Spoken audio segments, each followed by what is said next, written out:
Turquie, Erdogan et son rival croisent le fer à Istanbul à la veille des élections. Le président turc Recep Tayyip Erdogan, briguant un nouveau mandat au pouvoir renforcé, et son challenger Muharrem İnce, qui incarne les espoirs de l'opposition, ont battu le rappel de leur soutien samedi lors d'ultime meeting à Istanbul à la veille d'élections cruciales.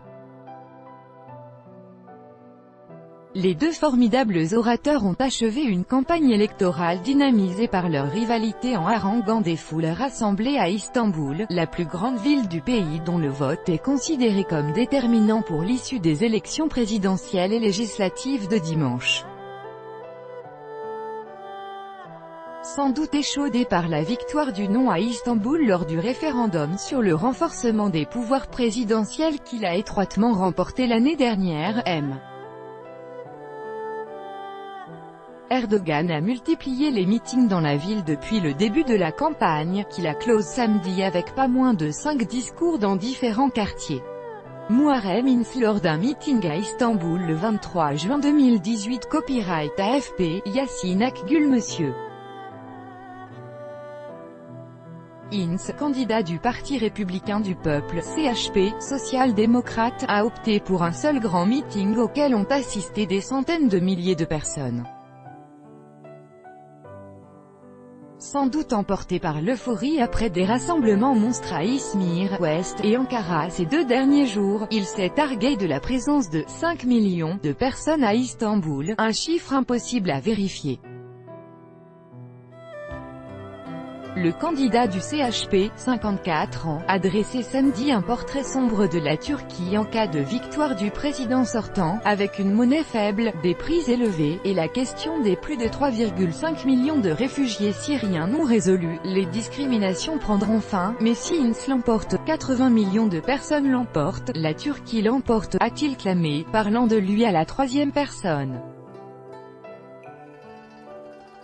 Il a exhorté ses partisans à rester mobilisés pendant 36 heures pour s'assurer que le vote et le dépouillement des bulletins se déroulent sans fraude. Demain nous aurons une Turquie complètement différente.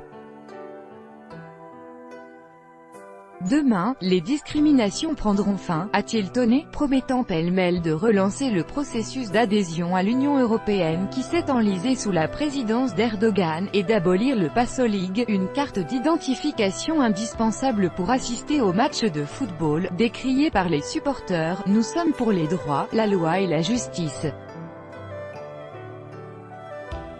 Je le soutiens, İnce, car il est naturel, honnête et humain, a dit à l'AFP Cennet Sahin, une supportrice présente dans la foule.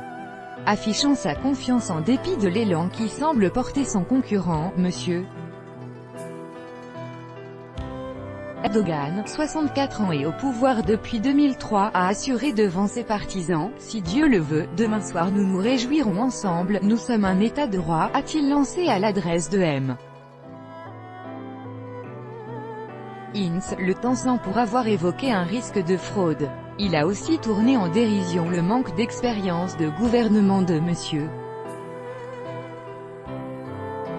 İnce, un ancien professeur de physique pourtant député depuis 16 ans. Être prof de physique est une chose, gérer un pays en est une autre, a-t-il ricané. Être président requiert de l'expérience, requiert une reconnaissance de la communauté internationale. Certaines chaînes ont diffusé en simultané, avec un écran partagé en deux, les meetings de chacun samedi, basculant d'un discours à l'autre.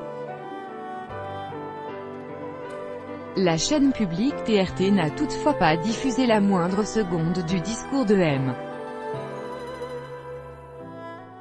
İnce, sécurité renforcée face à la mainmise du gouvernement sur les principaux médias. Les candidats et partis de l'opposition se sont élevés depuis le début de la campagne contre une couverture médiatique qu'ils jugent inéquitable.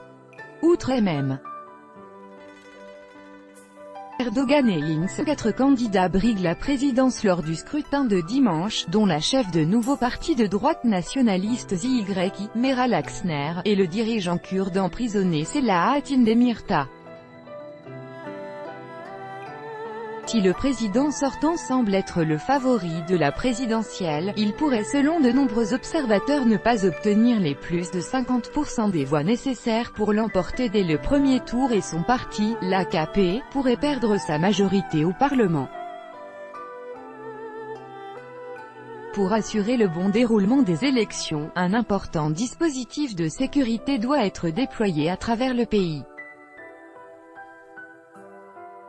À Istanbul seul, plus de 38 000 policiers seront de service. La police turque avait annoncé vendredi l'arrestation de 14 étrangers liés au groupe djihadiste État islamique soupçonné de planifier une attaque pour perturber les élections.